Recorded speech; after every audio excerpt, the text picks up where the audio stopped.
This episode of the Busted Wide Open podcast is brought to you by Blueberry.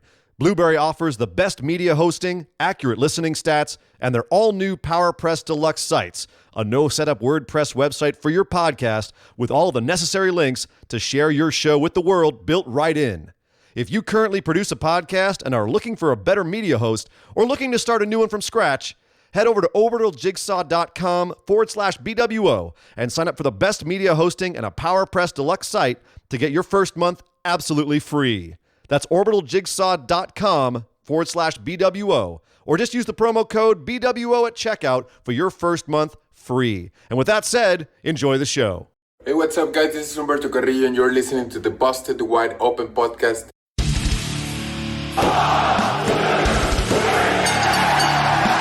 You're listening to the Busted Wide Open podcast, dropping the elbow on the hottest topics in sports entertainment and the world of professional wrestling. With your hosts, Nick Howell and Sir Ian Dangerous. Coming to you from the Orbital Jigsaw Network Arena in sunny Southern California.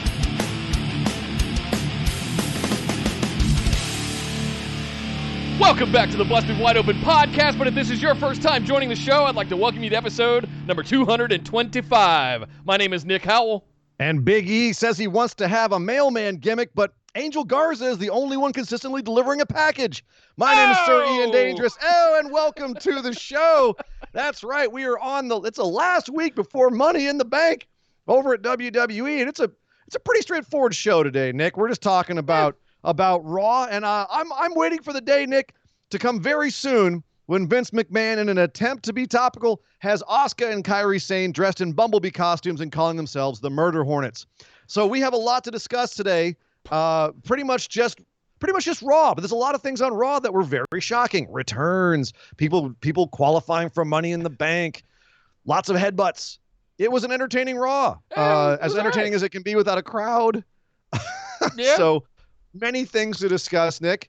First things first, though, how are you? I'm good. We got some thunderstorms rolling in, so heads up, guys. If everything freezes up all of a sudden, my power went out. So we'll hang in there. We'll hope for the best. Yeah. But yeah, everything's good. We're safe. We got food, all kinds of good stuff. We're starting to venture out from time to time as we need to resupply. It's happening very much over the South, throughout the South. So yeah, it's a little risky, but you're seeing a lot more leeway than I'm willing to give at this time. So we're only doing it when absolutely necessary. How about yourself? How's SoCal doing right now?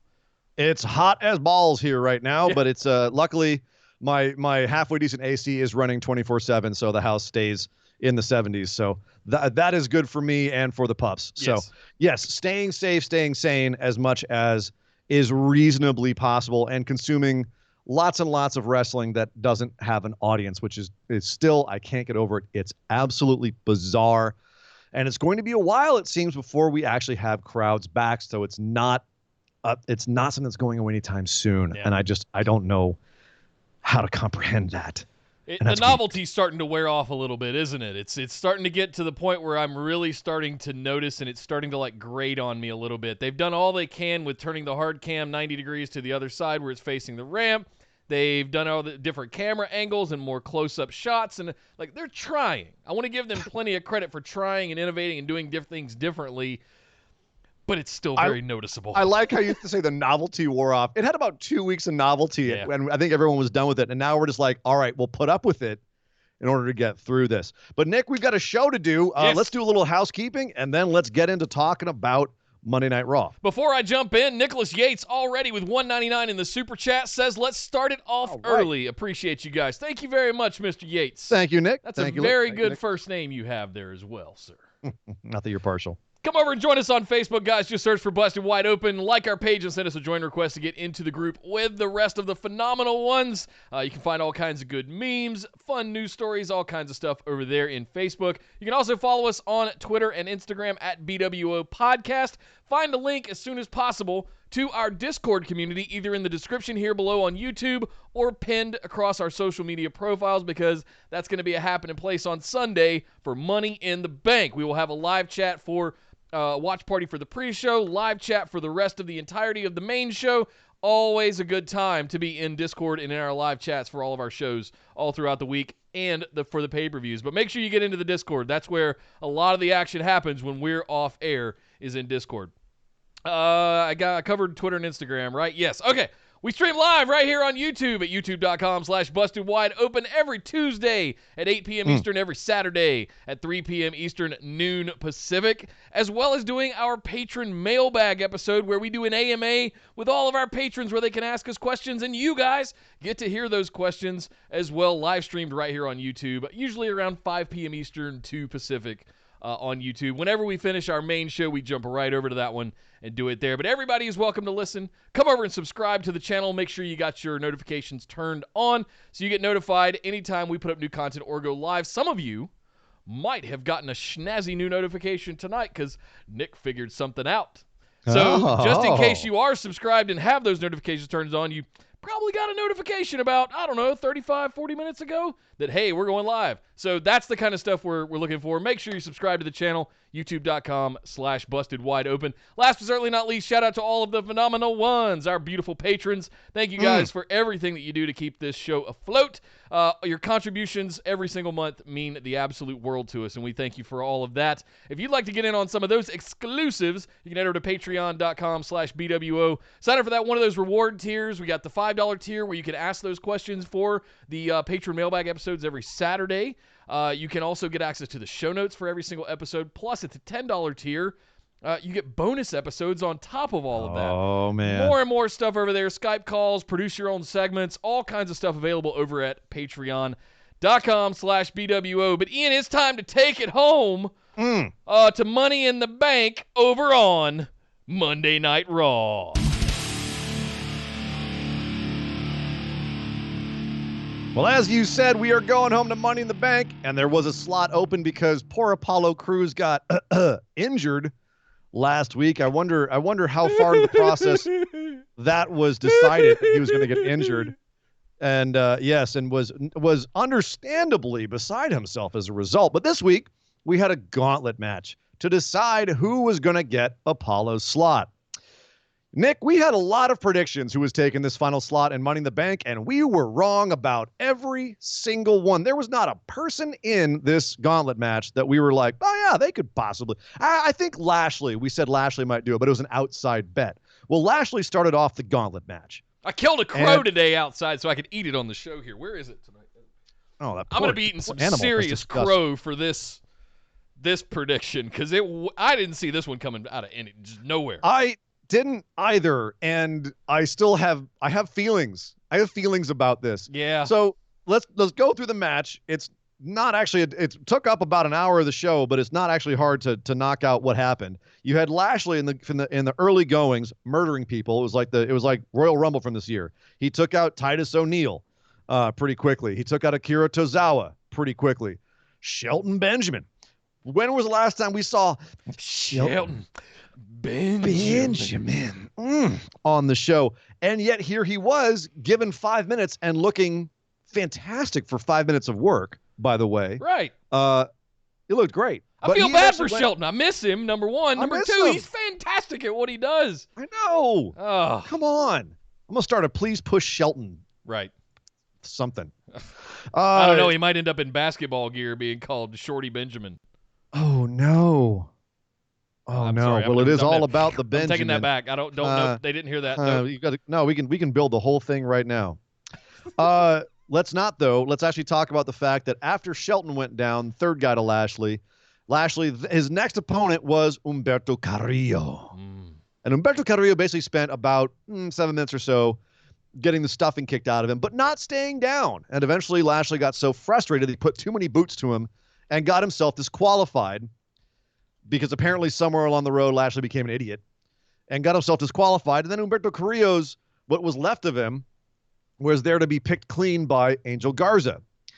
Well, Angel Garza somehow couldn't take out a man who had just been brutalized by Bobby Lashley, even though he kept pinning him and pinning him and pinning him. And the story was he was getting frustrated about it. That's a great story to tell. And ultimately he got surprise rolled up by Humberto Carrillo, but it still made him look like an absolute doof. Yeah. And it made Austin Theory, who came out next, look like even more of a doof. because he didn't just get surprise rolled up by a dude who'd been taken out by one guy, but a guy who'd been beaten up by two guys. And Austin Theory couldn't take him out. So another week where Zelina Vega's guys look like idiots, and Zelina, by extension, looks like an idiot because her guys just can't win. And they not only do they not win, they don't win in pitiful fashion. Yeah. On the upside, it made Carrillo look like a guy you just can't put away. But he was not ready for who came out last in the gauntlet match. Asuka? So, no. This is a men's match, Nick. Oh, you said Wake you're up. not ready. Welcome back to the show. Okay. Oh, I see. How about this? You don't want none of who came out last in the gauntlet match. Is that a little easier for you? Yeah. Okay. But wait, he's dead. What? He's not dead. AJ Styles came back from being buried alive by The Undertaker and had a match with Humberto Carrillo in which he basically took out his leg for about 7 minutes and finally put him in the calf crusher and tapped him out. And Carrillo just couldn't stand up to one more guy, especially a wily old vet like AJ Styles. And after the match, AJ beat him up some more and then said, "That's right, I'm not a zombie. I'm not a ghost.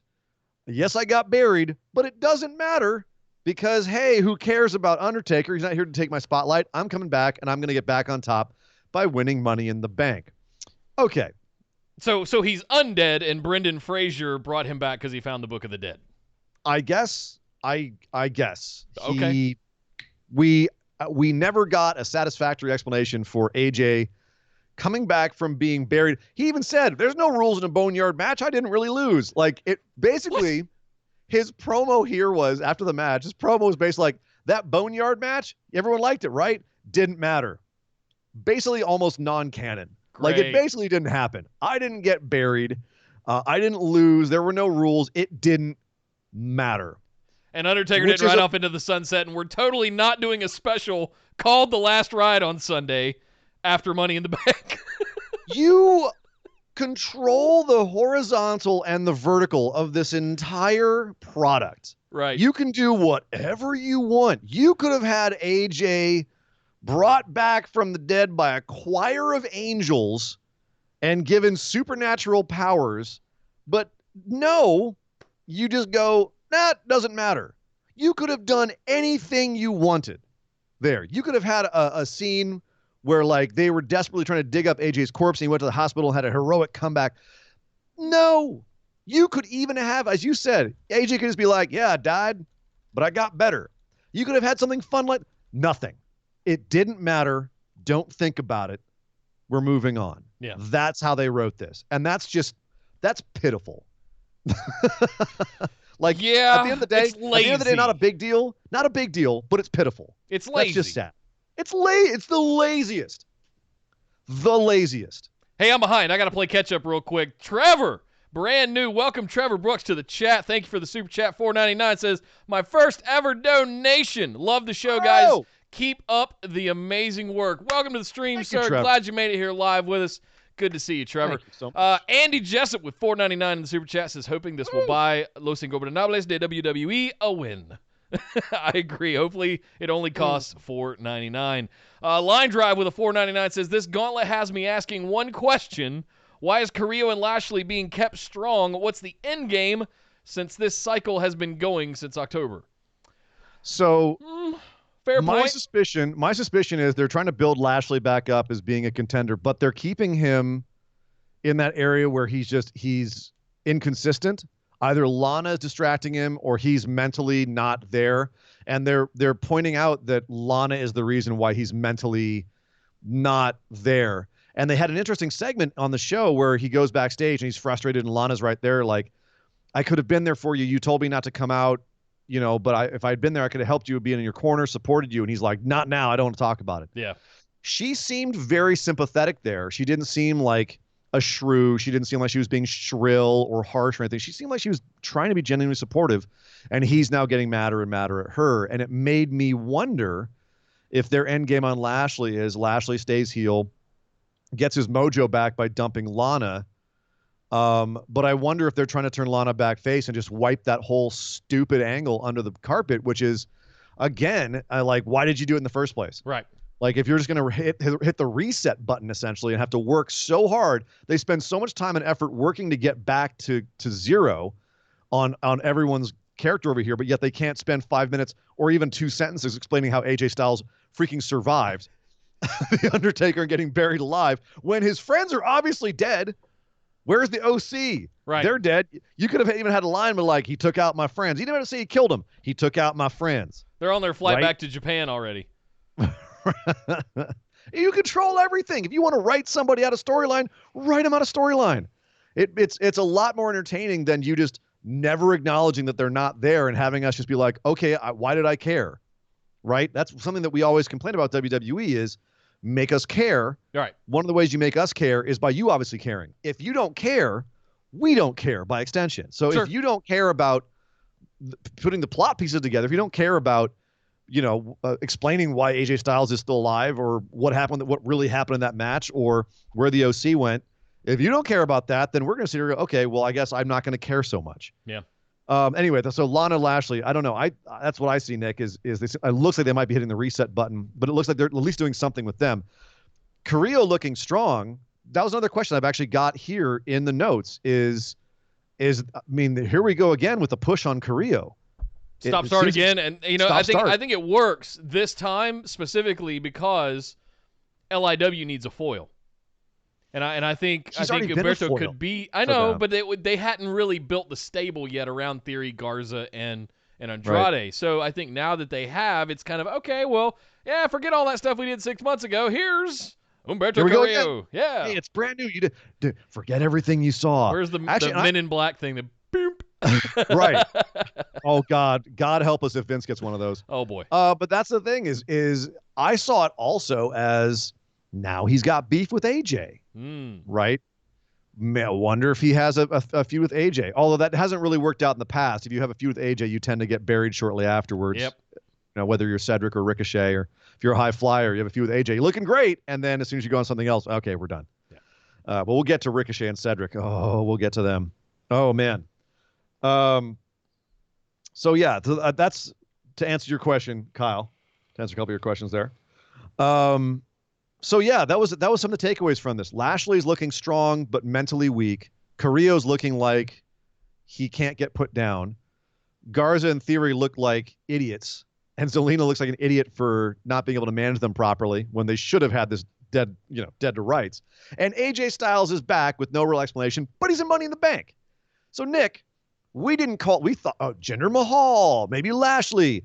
AJ Styles is now the 6th man in the corporate Money in the Bank. And most importantly, Nick, in his promo, he threatened to do whatever it takes to win that briefcase, including throwing, and he specifically named Rey Mysterio and Aleister Black. If I got to throw a Rey Mysterio and Aleister Black off the top of the building, I will. And then later, Aleister Black had a promo where he said, if you do that, you better make sure I stay down, because if you don't, I'm going to come kill you. All right. You have my attention. Right.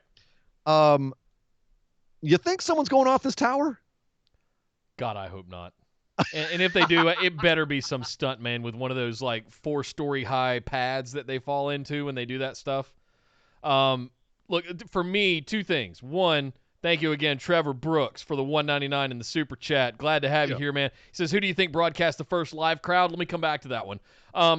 This solidifies my pick. I thought Jinder was going to be the wild card, and it would actually make all kinds of sense to have a foil for Drew, an old buddy, an old 3MB, someone who was also a former champion during his absence. Like, all of that would add up, and you could tell a really good story around that. Now that he's not in it, it's AJ. I'm sitting here going, yep, it's Aleister Black. That's who we're going to get. I'm totally sold on Aleister Black at this point. I'm actually sold on AJ. Yeah. Oh, yeah. I'm totally sold on AJ. Who do you think broadcasts the first live crowd? I'm assuming you mean WWE, AEW, New Japan, etc. Which promotion is going to have the first live crowd? I think Vince is going to do everything he can. I think he's already doing everything he can in the state of Florida to have live crowds back in the Performance Center. I don't know if they'll change venues, but I'm assuming he wants the Florida contingent back in Orlando. I think of the major companies, I think Stardom might be the one that breaks it first, but I think of the major companies, definitely WWE, because Vince just salivating for it. At least in terms of a paying crowd that doesn't consist of staff, which AEW is already kind of doing that with like a small crowd of other wrestlers and hangers on. So yeah, no, I agree. WWE for sure. Yeah, for sure. Not to be outdone, Andy Jessup. They've actually wait, hold on, because WWE's actually said we want to be first in all things, and they've said we will. They've actually said we will be the first ones. So there you go. Well, I mean, with Jacksonville right up the street with AEW, if they're still doing Daly's Place, they're right there too. There's no reason they couldn't do it. Andy with $4.99 in the super chat says, "I want Jeff Hardy to swanton off the roof onto someone on a table in the parking lot." That's a bit much, Andy. That's that would definitely be like a great way to go out for Jeff Hardy, but he'd have to get in the Money in the Bank somehow, and he's not in it right now. That being said, there was a report that Becky Lynch apparently said that Vince McMahon was telling her about how to fall off a building. He says totally doable. So this has been in discussion. This went from a ha-ha joke that I read on an interview to they're actually talking about. Oh, no, they're actually like talking about it. They're talking about the show. Like someone's going off this damn building. Well, I think Marshall might have figured it out because his $2 super chat, he says, Shane O'Mac is coming off the building, elbow dropping out of his office window. Yes. Yeah, unless Vince finally gives him a hug. That might stop him doing that. Right onto the announce table. You love me now, Daddy? Yeah, I don't know. I could... AJ and Ray are a little long in the tooth to be doing that stunt. Yeah. Alistair is a little new to be doing that stunt. It's hard to say. Otis ain't doing it. I'll tell you that right now. They ain't sending Otis off that building. No. That's way unsafe. But yeah, dude, I don't know. I don't know who to think. But I truly feel like someone's going off that roof. I honestly, you know who I think would be the best one to do it? And I just don't know if they'll trust him to do it, but I think Alistair would be the best one because it'd be even spookier if he got back up from it. Yeah.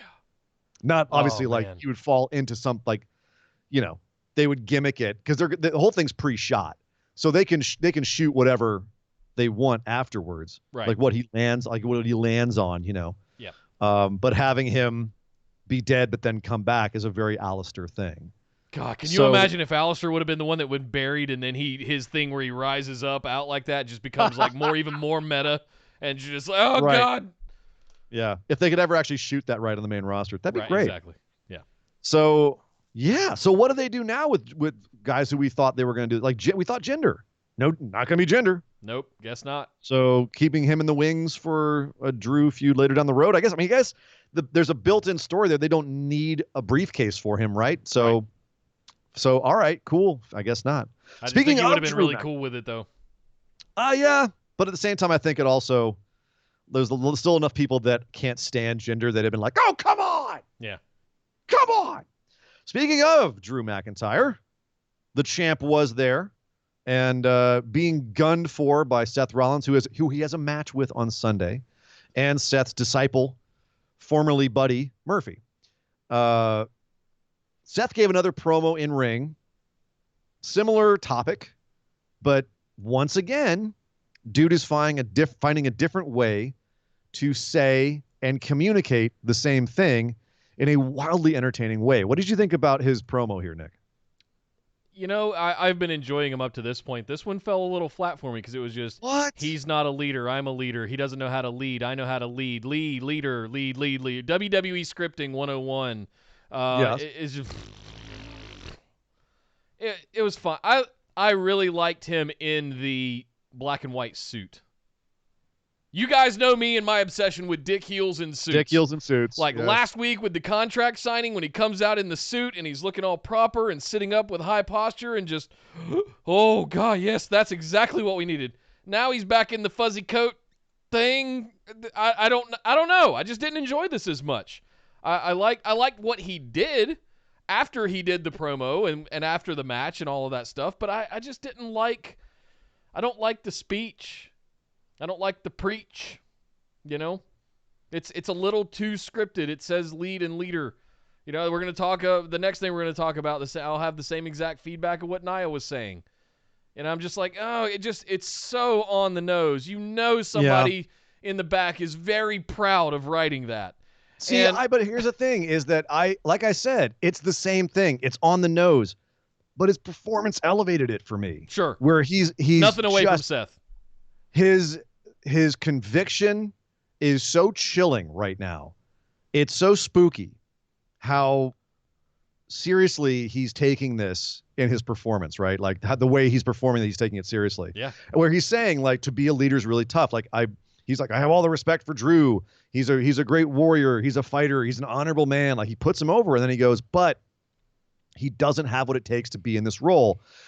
And it's almost like Seth is playing that being a leader is like a martyr role of sorts. And he is that martyr. I am that man I will give myself up to that and suffer the slings and arrows of outrageous fortune, and by opposing, end them. He's going on that route with it. And he's getting very big and very Shakespearean, and it's really cool. But I agree with you, man. I wish he had better points to say, but he's just saying it so well that I can get caught up in how he's saying it. And I don't mind it as much. Yeah, nothing away from Seth and his delivery, but it was very elementary kind of. Okay, we get it. You think Drew's not a leader? Move on. Or find a new angle to take on that. They did this basically the same. They've done the same speech 3 weeks in a row, just with different verbiage. His end thesis is the same, and he needs to find. I think I agree with you. He needs to find a different conclusion, right? Give us different reasons that he has for wanting to face Drew, or different aspects of that rationale. This isn't a different aspect of the rationale. It's just a differently described same rationale. Yeah. But again, Seth's knocking out of the park with his character.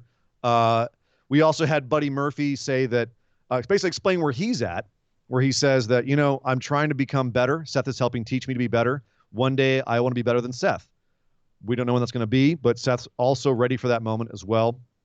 I have a match with Drew McIntyre tonight. I'm going to do my best. I'm gonna try and kick his ass for Seth, basically. Yeah. Which of course he couldn't. Drew wiped the absolute floor with him, just beat the crap out of him. Even though he got some offense in, Drew ultimately destroys Murphy. Seth sneaks in at the end, ends up super kicking Drew, but Drew mans back up, headbutts the crap out of Seth, chases him out of the ring after Seth gives another speech about how Drew can't handle it's a bigger than Drew, it's bigger than Seth, it's bigger than the title. So, end of the show, Drew chasing Seth out of the ring again. Is Seth looking too weak? Like, his conviction is strong, but he's running away a lot. Like, and Drew, or is it, Nick, that Drew's looking too strong? Is Drew looking like he's just too much of a monster?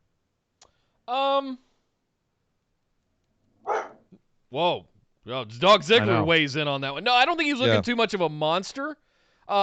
This is giving me shades of old chicken shit heel with Money in the Bank briefcase Seth Rollins when he first turned on the Shield. There's a little bit of that playing into this, but with a different sort of archetype painted over the top of it is this Messiah character, right? I'm gonna deliver you all from the evils of WWE and be the proper leader that you've always needed. So I'm stumbling a little bit right now because Esme sneakily snuck in the back door with the good old tip jar and threw $50 into the tip jar. Said, hey guys, I'm working late today and can't make the live stream. Here's a thank you for watching Raw so others don't have to. Cheers. Oh, thank you, Esme. Thank you, Esme. Thank you, love. I wondered what Dog Ziggler was getting all amped up about. He saw the chat. He was over there in his cage with his phone looking at the chat. Right. Oh, no wonder he was excited. Thank you, You guys Esme. didn't know that our new moderator was actually Dog Ziggler. He is. He's a good watchdog, so be careful out there. Yeah. He'll come for you. He doesn't give a crap. Yeah. Isn't that right? Yeah, that's right. Isn't that right, boy? Get him. Yeah. Well, no, he knows what we're going to talk about next, and he's not happy about it. So neither am I. All right, so we are.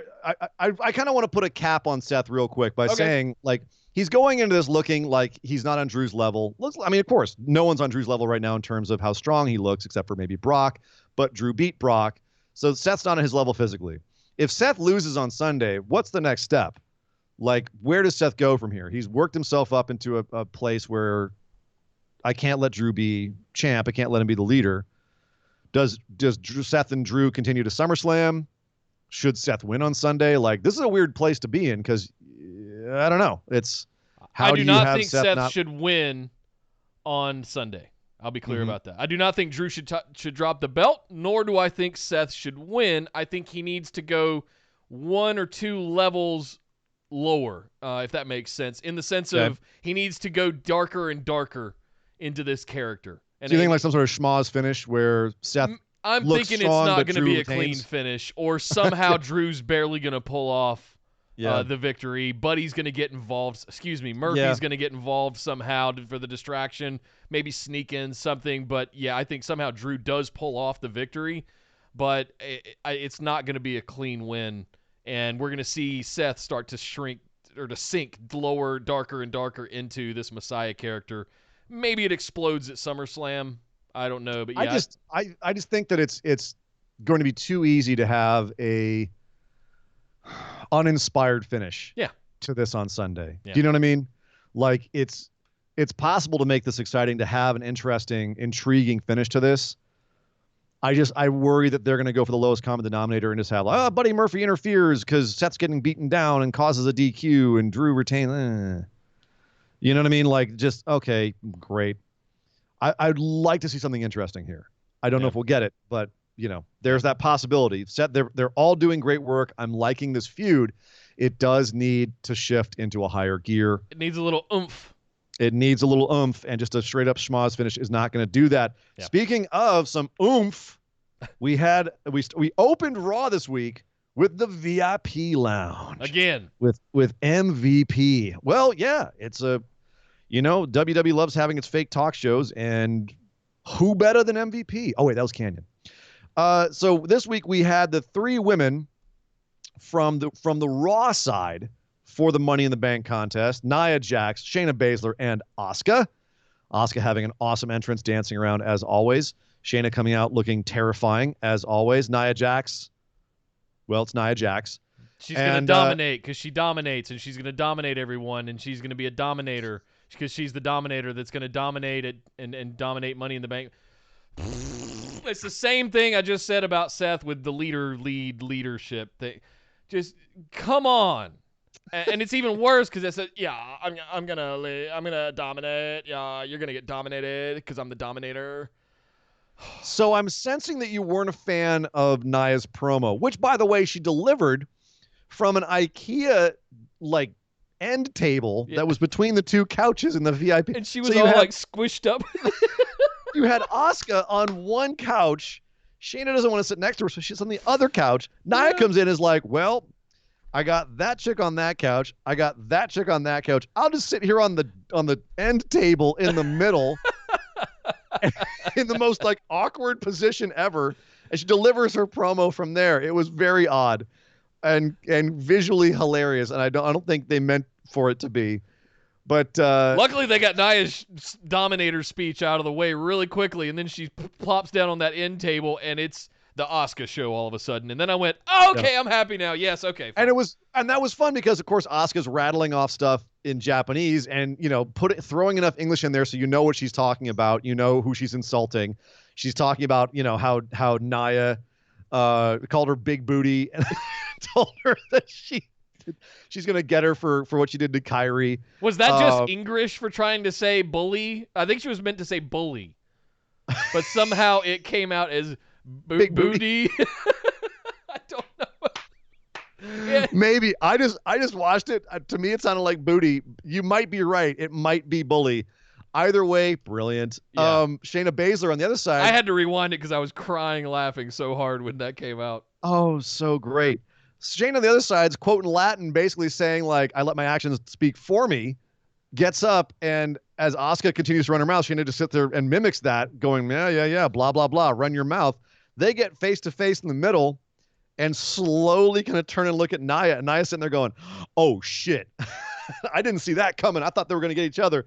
And they kick the crap out of Nia. She goes flying backwards off the table, breaks it underneath her, rolls out of the ring, and then MVP gets between Shayna and Asuka to end the segment.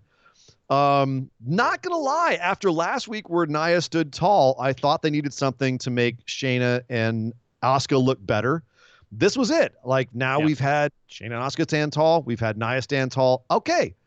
The balance has been returned to the force. Except at the end of this, you've got Shayna and Asuka standing nose to nose, and Asuka's music hits. Did you read anything into that, or was that just me? You're implying that could indicate that she's going to win Money in the Bank? Or counter programming, they're going to underestimate Shayna, or someone in the back says Asuka got the better of this. People know Asuka. She's the more known quantity between the two of them. Let's play her music because that's going to be a more exciting way to end the segment. And, or none of the above, and it was just like random. I'll just play Asuka. You know what I mean? I didn't know whether or not to read into it too far and overthink things. But it's my job to overthink things. Yeah, so here we are. It could be something where, first of all, she needs to go back and learn her Latin a little better. She said opera non verba, and it's actually acta non verba. So she might have tried to say acta, and it sounded like opera, but it's actions, not words. Acta non verba. Secondly, Kyle, again with the $2 super chat. Never has Nia looked more out of place. I agree. Yeah. Just kind of they squished in there. Her whole thing is she's big and intimidating, and they have her scrunched up on a little desk. It was bizarre, to say the least. Last week I didn't say it, but it was very weird to see all of the guys. We had Aleister Black, Rey Mysterio out for the VIP lounge, and they were sitting on those very low-slung couches, and it just felt very odd that they were all sitting down with their knees almost up to their faces.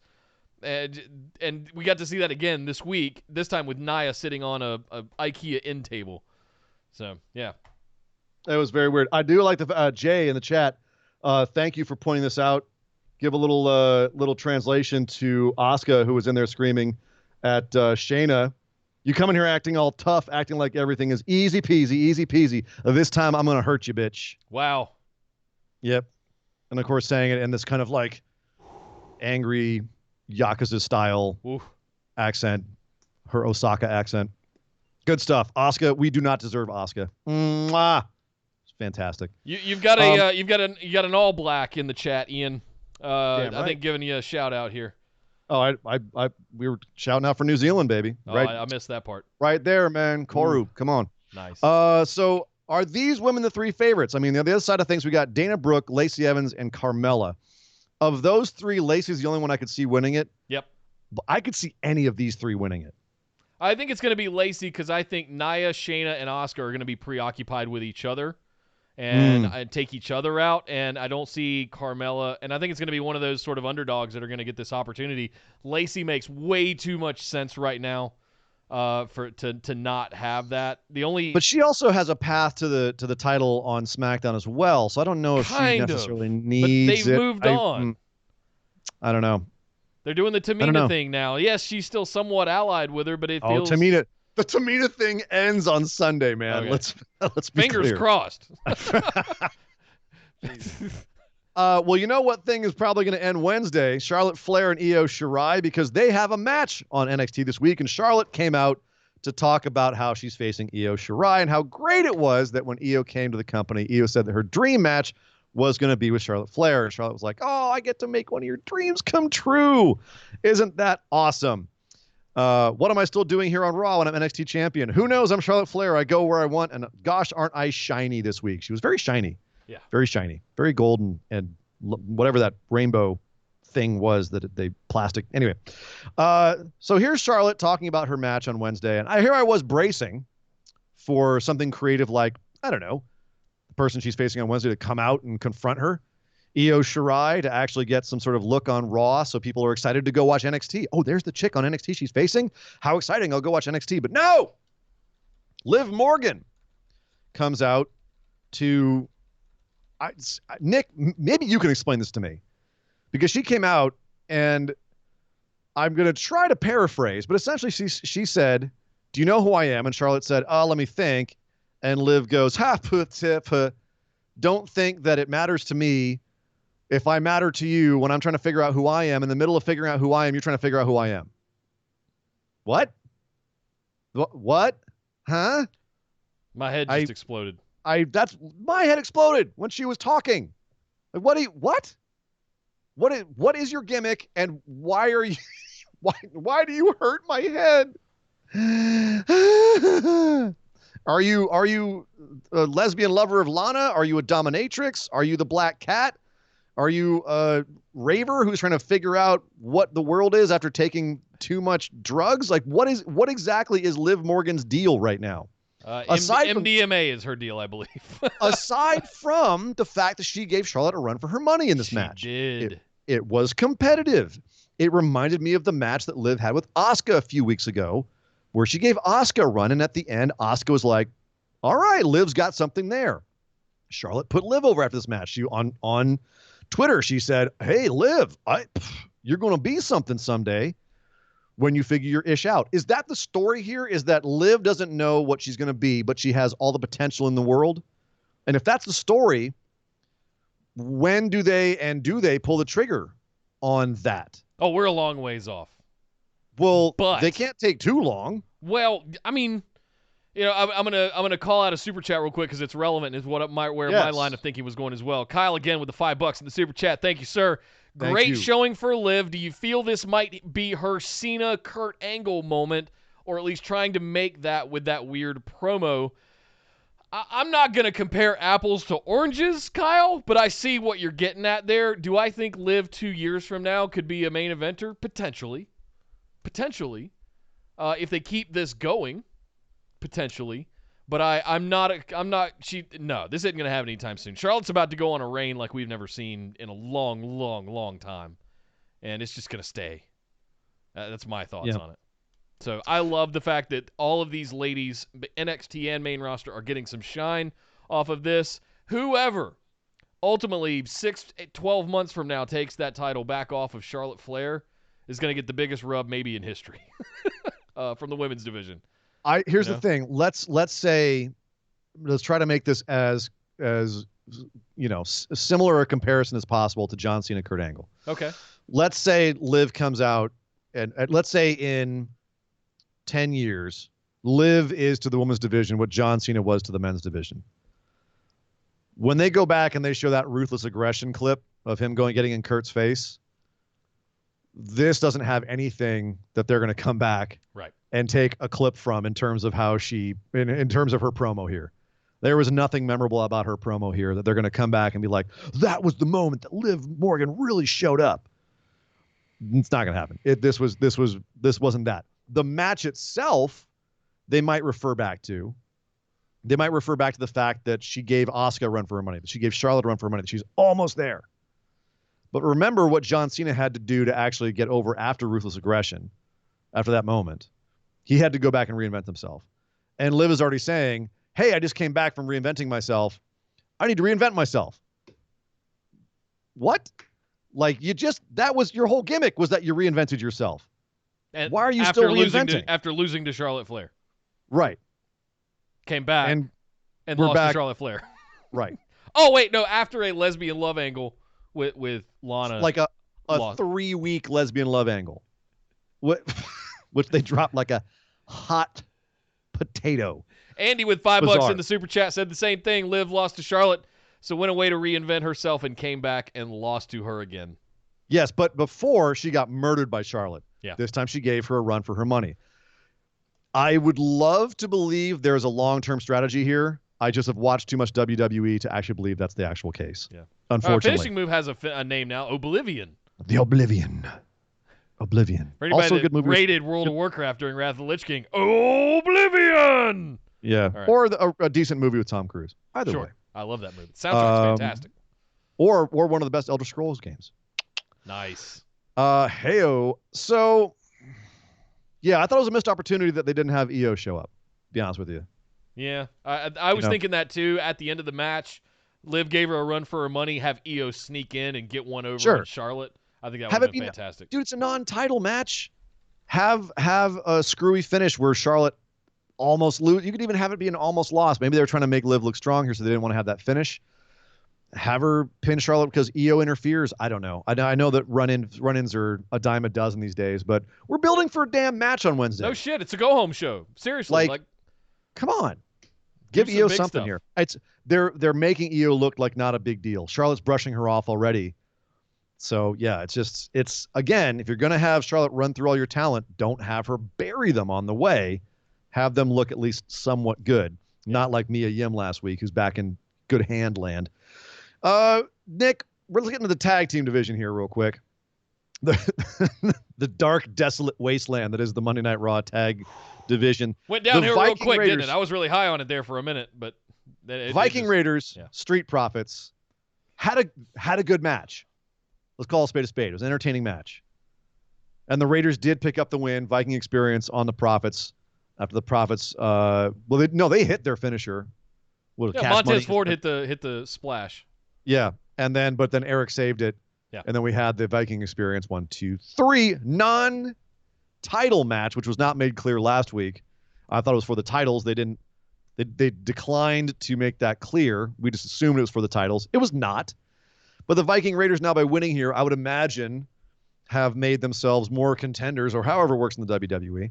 So probably going to be a tag match on Sunday. I would have to, for the titles, I would have to assume. Do you like the build for this? I mean, I thought it was really good promos last week from all of these guys. And then now we have the Raiders backing up what they say, which is we can beat you whenever we want. Are we now more invested in them having a rematch on Sunday for the titles? Like, is that actually like a pretty good logical build that's just kind of not getting enough love? Two different opinions on this. Am I excited to see? I'm going to be excited every single time we have a match between War Machine and Street Profits. I'm never going to be upset about that. It's always a lit match. Like it's going to be a lot of fun to watch those two teams face off against each other. Do I like the build for it? What build? What, them singing karaoke and eating a turkey leg? Oh, no, wait. No, standing in a back room that was kind of only halfway smoky this time, I guess because budget. And then this time cutting a promo backstage after beating them saying that they extinguished the smoke. Like what build? Like, there's no story here. It's just two really good teams that are good tag teams putting on matches. I will agree they wasted an opportunity with the carpool karaoke, and they had to really quickly sweep that under the rug and get back to making this as serious as possible. But if you're going to jumpstart a feud between two tag teams, there's worse ways to do it than by saying, hey, these two teams have lots of history. The one team's never beaten the other one, and the one team that's never won are the champs. And, hey, let's have a non-title match, and the champs lost. Like, a lot of times we complain about WWE not having logical booking. This is logical. This makes logical sense, and to me has a very quick, like, whipped together story that I think is actually pretty effective. It's not setting the world on fire, right? But it's one as far as like 101. I'm okay. You have my attention. The Profits have never beaten War Raiders. War Raiders are now coming for them on Sunday, theoretically. I don't think it's been officially announced yet, but I would assume. No, I don't think it's booked. I don't think it's officially booked yet. No, but it'll make. Yeah, it's inevitable. If they don't book it, then I have to forget everything I'm saying right now. Right, it doesn't make any sense. If they don't have that match out Sunday after this, then no, I have no idea what the hell they were thinking. But if they do, then they've set it up right. Sure, right. You've got a great video package. Hey, we're coming for you, Street Profits. Oh yeah, we'll bring it on. Well, you've never beaten us, so we're coming for you. Okay, well, we'll beat you this time. Shit, they didn't beat us we couldn't beat them this time. Now our titles are on the line, and we've never beaten them. Like, that's okay. I can get behind that. I can get behind that. What I can't get behind is Ricochet and Cedric losing to Vink and Thorn. We have the new team of Vink and Thorn, managed by MVP. Last week, they lost to Cedric and Ricochet straight up. This week, they beat Ricochet and Cedric straight up. Art, is this 50-50 booking helping either team, or is one team looking better than the other one right now? Neither of them look really particularly good, if I'm being completely honest. You know? See, I'm more nervous that since Vink and Thorn dropped the first one, but now they're being managed by MVP. They have been for a week. Now they're winning this one. They're being built up to be another serious tag team, whereas Cedric and Ricochet are just being perceived as the flippy guys who are there to quickly entertain the audience and then go away. Yeah. They're the clowns. That's what's worrying me. I am worried as hell, and I have been ever since they announced they were a tag team, about Ricochet and Cedric. That, to me, I smell doom on that. What a waste. And Vink and Thorn are two big, good-looking dudes who can work well in a tag team. Well, Thorn has had his shot. Vink is going to be the fall guy here that I think falls by the wayside. Hopefully he ends, Real think? He's a big, good-looking dude. You don't think Vince is looking at him and going so like, was Snitsky.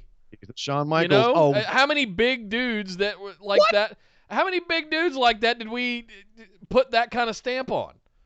That just were absolute ended up being absolute failures. What world is Snitsky a good-looking guy? Vink is a guy you could actually see in GQ. He was a big jack dude. But he looked like he'd been beaten up as a child. He looked like his mom beat his head against the wall as a baby. No, that was Vink Snitsky is actually a good-looking dude. Well, yeah. Hey, do unto others as they do unto you. Right. That's what Snitsky was doing to that baby. Exactly. It's not his fault. It's not his fault. So that's what I'm seeing here is I'm worried that backstage they're looking at Vink and Thorne and being like, these guys are prototypes. They're prototypical. Let's push them. And they're looking at Ricochet and Cedric and being like, yeah, they're good to pop the crowd, but we don't have a crowd right now. They don't see the potential in Ricochet and Cedric. I would much rather see him and Humberto Carrillo team up to go against LIW if I had to pick something. For Ricochet to do. Oh, Ricochet. Something where there's gonna be action. Like, don't put him in matches constantly with big dudes. We watched Lucha Underground. We saw that. We want to see more Ricochet doing Ricochet things, and I feel like Cedric is cursed, man. That dude just can't get a break in WWE. I've not seen. He's been so many. I feel like he's had a lot of breaks, but he's had a lot of opportunities, but none of them have panned out. And whether that's his fault or just the sake of the booking, we'll never know. Yeah. But he's not without talent. It's not that they can't perform; they absolutely can. It's just not getting over with anybody. So here's what my question is like, at the end of the day, I like Ricochet and Cedric together as a tag team. It worries me because I know what that means. Yeah. But in terms of as a concept, that's going to be an entertaining damn team. Is there a way they can get both of these teams over, that they're not doing? Like, should we be looking at this and saying, okay, how do we make two more viable tag teams out of this situation? Like, how can they do that? I feel like they're pulling at straws because they got gutted with the releases and with injuries. Like, they're hurting for injuries right now. So I feel like AOP, you had AOP, one of the biggest tag team comebacks at the beginning of the year, and almost straight away within a few weeks out again. And I feel, and now you've got Gallows and Anderson gone, you got Revival gone. They're hurting. So I get it. Yeah. They're scrambling to try and throw some people into tag teams so that you can actually have a division on Raw. But this one's not hitting home for me. Yeah. And it feels very similar to TM61. I recognize the talent in both of them, but I was like, yeah, but AOP and DIY. You guys see those guys over there? That, like, I don't really care about TM61 right now. That's what I'm feeling Technically, Vink was a member of the Mighty overseas. Like, this is just a different lineup. Yeah. But yeah, so again, I think the potential's there. It's just booking like this from week to week is not going to get either team over. Yeah. Like, nobody cares. Yeah. There's nothing to invest in. I'm worried. Right? There's no story. There's no stakes. There's nothing to get behind other than the fact that we are fanboys for Ricochet and Cedric for various reasons, right? That's really the only thing. Oh, that's our boy. Or Cedric's from Charlotte. Yeah. What else is there? And they're not giving us anything. And Shane Thorne has a Berserk tattoo, so I'm always going to root for him too. Well, sure. But anyway, so that was Raw. That was Raw. How was it as a go-home show for Money in the Bank? Like, what did you think? This is their go-home for Money in the Bank. Yeah. Are you now excited about Money in the Bank and the potential matches that we're going to have there from Raw? I wasn't as excited about AJ Styles' return as I would have hoped I would have been, if that makes sense. I kind of just sat there scratching my head, and then we had the promo after the match where he explained away like, I know I was buried alive, but I didn't get. I'm not quite dead yet. I feel happy. Yeah. I think I'll go for a walk. And he did. He went for a walk right down to the ring. So, I don't want to be mad at it. We love AJ Styles, but man, is there not somebody else that would have been so much better to having a kind of winner-take-all match? I don't know, man. AJ's going to be awesome in that match. When that graphic came up to show all 6 guys, I was like, damn, that is a really good-looking match right there. Yeah. That's a really good looking like those 6 guys is going to be a sick Those match. 6 guys in a ladder match is going to be sick. It's going in to be a bizarre ladder match that's pre-filmed of them rampaging through the corporate offices. That's going to be sick. Yeah. Like it really is. And is AJ a better option than Jinder? Yeah. Is he a better option than Lashley? Yeah. Like I'm not mad at this, Nick. I'm mad with you. That's where I'm torn. Laziness. I'm mad at the laziness of bringing him back, but I can't be mad at this match that we have now. That's where I'm at. Yeah. I'm in that weird spot of where I love AJ. I'm excited to see him in a ladder match, but damn it, couldn't you have done this a little better? It was just lazy. Just give me a little bit more. Marshall with $2 in the super chat says AJ still wearing OC gear makes it seem awkward. That's true. It does, doesn't it? I mean, maybe he's shouting out his boys, like being like, "I'm still here, guys. I'm sorry I couldn't protect you." And they're like, "We don't care. We're going back to Japan. We're Bullet Club again. F you." Right. Yeah, I know that did seem. Well, now we have to get new merch for AJ. You know, he's got to move on. I'm sure he's got it. One more line drive. Kyle with $2 in the super chat. He says, "I'm perplexed why Andrade wasn't in AJ's spot. I think he's already the champion." Yeah, he's a U.S. champion. They may throw together a U.S. title match for him. 1, 2. It's AJ goddamn Styles. If he's available, you put him in this match. Yeah. Like Andrade's Andrade, but AJ is freaking AJ. Yeah. That's really all I'm seeing with it is and also for whatever reason, Zelina's whole crew just they're workhorses and then they can't catch a break on the big payday. But I suspect there will be something for Andrade. They'll throw together some match for the U.S. title. I would like to think so. Yeah. At least. Otherwise, that's going to be a pretty thin card. And there's that's another title, like the IC title sitting on the sidelines because Sammy won't work. So I would imagine they have to have a U.S. title match. Yeah. Yep. So I saw the potential with Jinder and the storyline with Drew after the fact, but it feels like they're still too invested in the Seth Drew thing right now, and they seem to be ramping that up week after week now that they're involving Murphy. Everything's kind of building and building. I want to see Seth lose so he sinks darker. We make that even bigger than it already is. Maybe we get a surprise return on AOP. Maybe one of them comes back. He gets more enforcers. Maybe he recruits somebody else. I'm thinking there's more you can do with Seth in this Messiah thing before you strap him. Again. Yeah. I would like to see it continue too, but it's got to shift into a higher gear. Agreed. Hopefully this weekend at Money in the Bank. One more thing. Next week, Nick, they're announcing officially both Edge and Randy Orton will be back on Raw. Do you think that we're going to see them coming to terms? Don't tell Meltzer he'll rate it 1 star as the worst thing he ever saw. Right. Their match wasn't that bad. Good God. Seriously. It was long, but I don't know. It was not as bad as people make it out to be. Good grief. At the end of the day, though, does that feud continue? Or was that enough of a blow-off? Are they going to, now reconcile? What do you think's coming next week with the two of them? Hey, you're scrambling to put tag teams together. Maybe they reconcile, settle their differences, and you put the tag team back together. No, because then they've got to run. They're going to run over the entire division if you do that. You think people are losing in that division now? What are you doing? Get your Nick booking out of here. No. On this day, no. I say clearly. No. Bad. Stop. At any rate, next week should be interesting. That'll be an interesting Raw after Money in the Bank. But that's it for this week's Raw, Nick. Yes, we got to go do over it. Let me try that again. We got to go over and do our Sean Clark special segment known as our Moment of Positivity.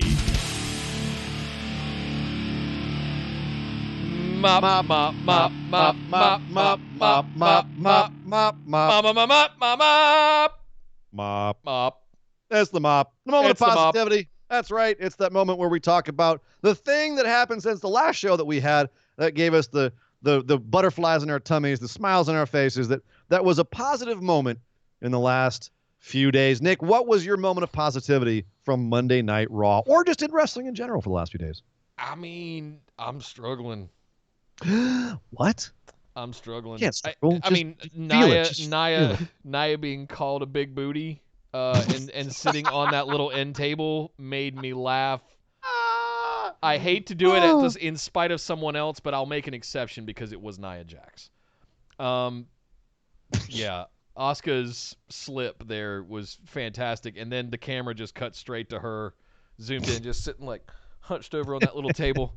I laughed. I laughed so hard I had to pause it and rewind a little bit and watch it again. It's so good. That's going to be mine because I'm also honorable mention. I'm happy to see Liv Morgan continuing to get a pseudo push here.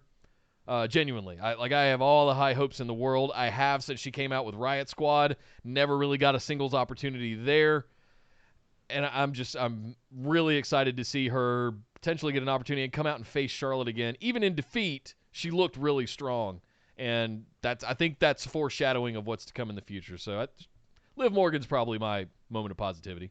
Well, she's had a good solid month of competitive matches between Ruby Riott and Charlotte. That's very positive. Yeah. That's very positive. Yeah, very nice way of looking at that, Nick. Thank you. Mine has got to be the Glasgow Kiss. There is something about the headbutts that Drew has been delivering in the last 2 episodes of Raw, and particularly on this one, that are just tickling me pink. He absolutely leveled fools with those headbutts on this show. They looked so goddamn good. I don't know if it's because they're able now to, it's pre-taped, they're able to like get the perfect angle on them or time them right or what it is, but they look amazing. And I love a good headbutt. Yep. It's one thing I loved about gentleman Jack Gallagher was he would always give a really good headbutt and then sell it afterwards. Drew here was just, also props to Murphy and Seth for selling them like death, but just, the nap came at the perfect time, like the little hit. So it just went, you see him go over. It was fantastic. Loving it. Loving them headbutts. Those are my moment of positivity. I thought I would get tired of the Claymore at some point, but I'm not. They just look better and better every time. It's getting better and better and better. That shot we had last week, that framing of the guy standing right behind Murphy as the Claymore came in right into camera. And yeah. Mwah! Just beautiful. People are learning how to sell it better too. Yep. So it's good stuff. Yep. Well, there we go, guys. There's our show, but we're not done just yet. No! We've got just enough time for our other news lightning round. Beep, beep, beep, beep, beep, beep.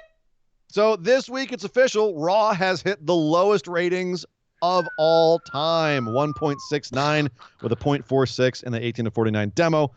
That is even worse than Christmas 2018, I think it was, which was the lowest up until now. Yeah, so that's bad. And it's not even that they're losing more people per hour. It's just less people are tuning in at the top of the show. People are not tuning. God, how bad did it get Raw. By the end? Do we have the hourly demos? I don't know, but remember what last week, Nick, we were talking about how it's a grind to watch a show with no audience, especially a freaking 3-hour show. I think it's starting to wear people out, and I can't blame them. I can't say I blame them. So yeah, one wonders how low they'll let it get before they start doing something really radical on the show to try to boost people, to bring them back, or if they're just going to say it's just, cost of doing business in these strange times and just say, it'll get where it gets until we get a crowd back. We just don't care. I'm very curious what they do now that they are seeing the ratings truly slip. A bizarre story, and one that made me laugh. Scott Hall is in a bit of hot water. You may have noticed that he deleted his Twitter and wondered why. Well, it's because Session Moth Martina, who, if you don't know who she is an Irish wrestler. You may know her from like OTT or ICW. She's a member of Oedo Tai and Stardom. She's currently signed to Ring of Honor. Bit of known as being a bit of a troublemaker, drunk, and that's literally her character. Had some great Twitter exchanges in the past with the likes of John Cena and Virgil. Virgil owes her breadsticks, just saying. But she was asked, what do you think of when you think of this man, and shown a picture of Scott Hall, and she replied saying he once offered to buy me a boob job on Twitter, but never followed through. Oh. Scott Hall did not take kindly to this and tweeted back, "You need a personality transplant, you dumb bitch."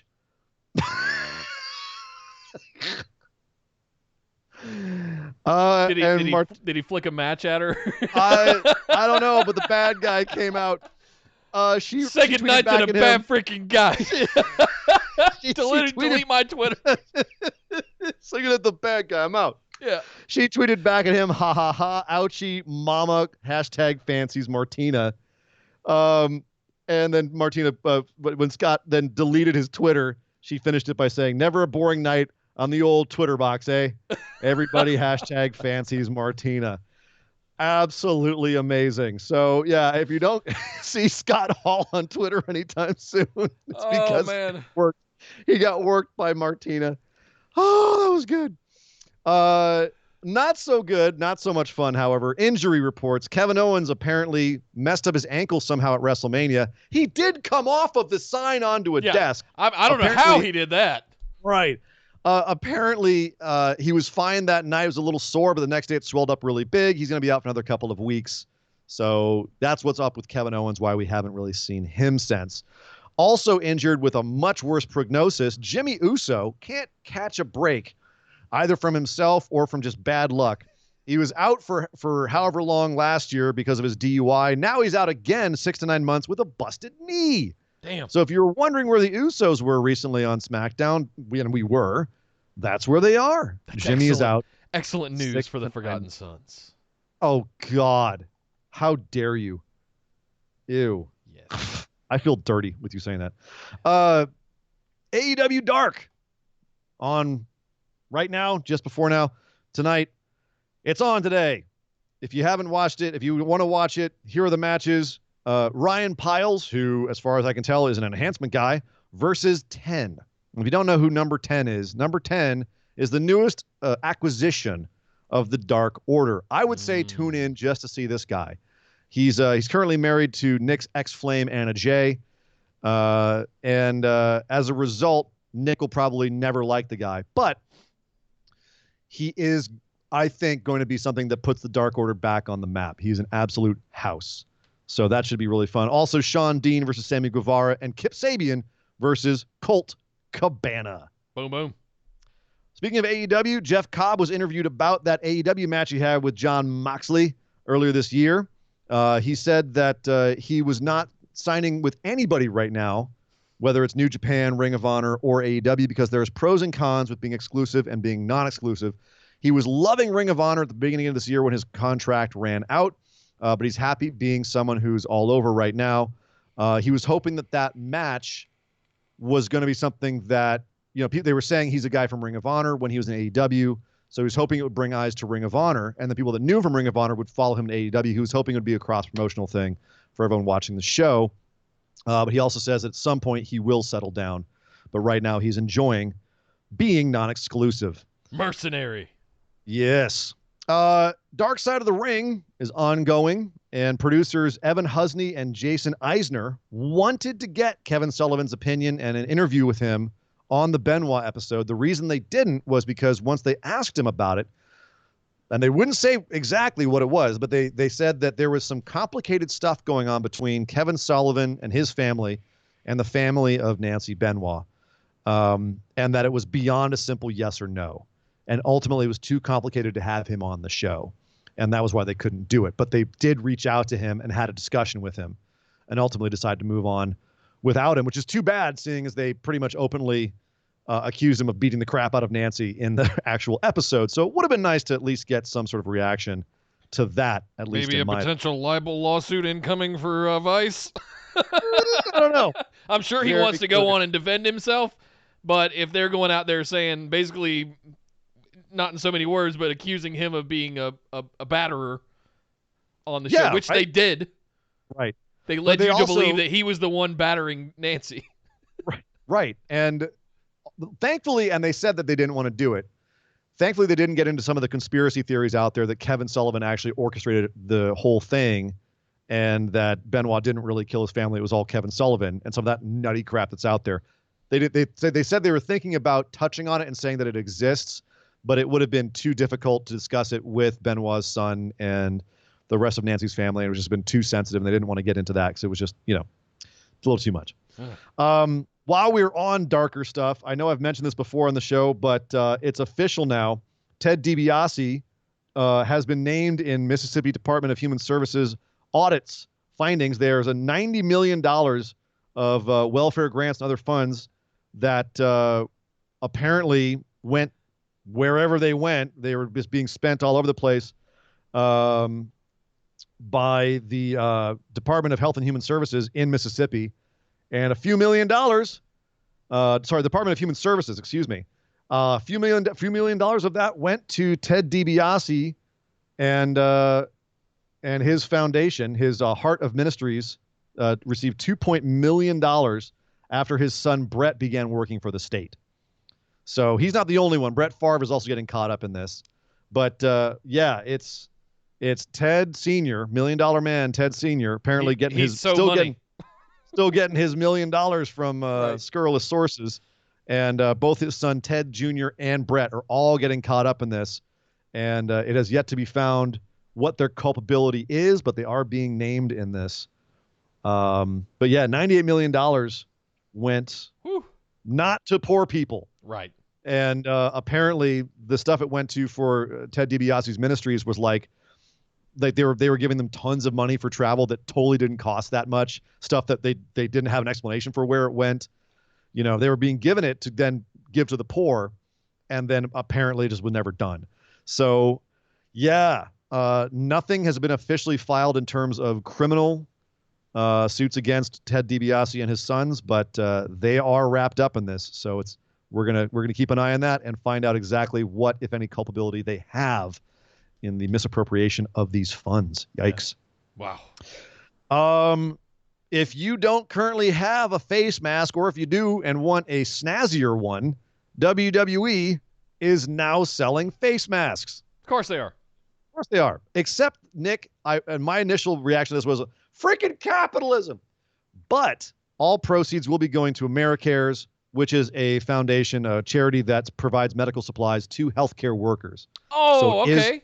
It is for a good cause. It's not WWE making money off of this. Of course, as we've said before, they do love promoting the fact that they're good people. So in some ways, it's advertising for them. Philanthropy is advertising, right?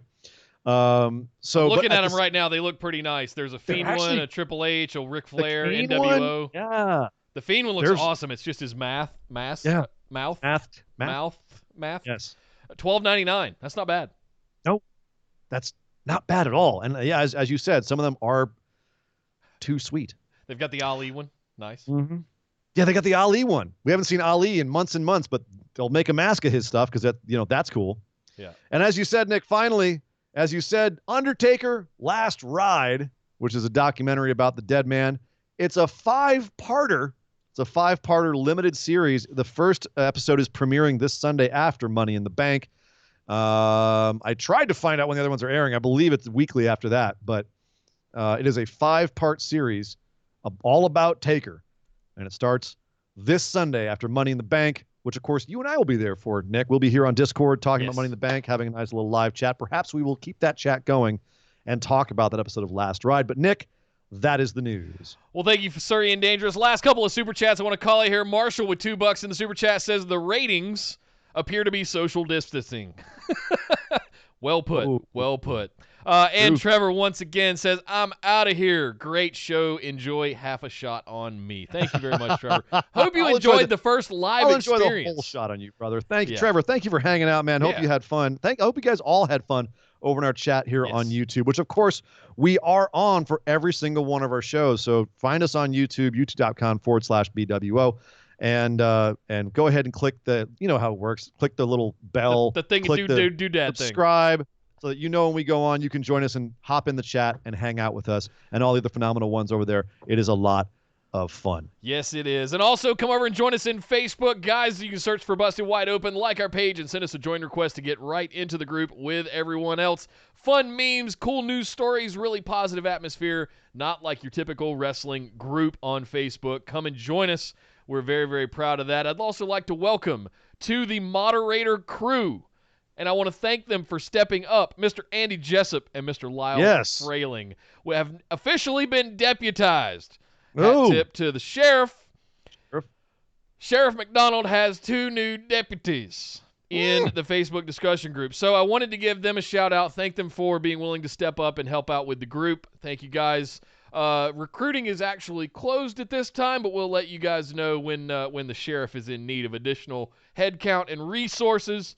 But also over in our Discord server as well, they have been upgraded to moderators. So if you have any questions about how to do anything, if you need to report a post or anything like that, or you need to call attention to something that's out of line, please report it to either Jared, Lyle, or Andy. Thank you guys again for being willing to step up.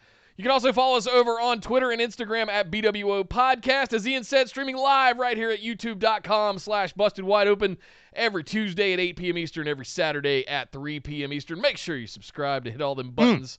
I found some new keys to unlock today, so you'll start getting some notifications about half an hour before we go live, so you won't miss it, but you got to have your notifications turned on to get those cool little notes and alerts from Nick. Last but certainly not least, head over to patreon.com/BWO if you'd like to get in on some of the exclusive rewards, such as a copy of the show notes for every single episode, the ability to ask listener questions for our patron mailbag series that we do every Saturday after our main show, bonus episodes at the $10 tier, Skype calls, co-producer segments, all kinds of good stuff happening over at patreon.com /BWO. But my name is Nick Howell. You can find me on Twitter at DataCenterDude. And I am Sir Ian Dangerous. You can find me on Twitter at Sir Ian Dangerous. But by God! Would somebody stop the damn match? This show is part of the Orbital Jigsaw Network. For more episodes, subscribe to us on iTunes, Google Play, or Stitcher Radio. For details and show notes from each episode, check us out, orbitaljigsaw.com.